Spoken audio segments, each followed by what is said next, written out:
যেহেতু BNP is committed for reforms, এটা তো আজকে না, আমরা 2 বছর আগে, এমন কিন্তু আরও আগে, আমরা আরও আগে আপনার 2016-তে আমরা আপনার ভিশন দিয়েছি।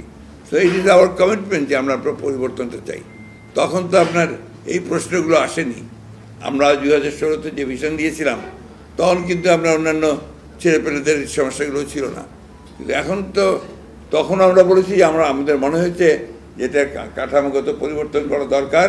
ঠিক একইভাবে আমরা 22 সালেও কাঠামোগত পরিবর্তনের জন্য এককভাবে নই, আমরা অন্যান্য রাজনৈতিক দলগুলোর সঙ্গে প্রায় 42টা রাজনৈতিক দলের সঙ্গে কথা বলে আমরা কিন্তু ওই জায়গায় এসেছি, 31 দফার জায়গায় এসেছি।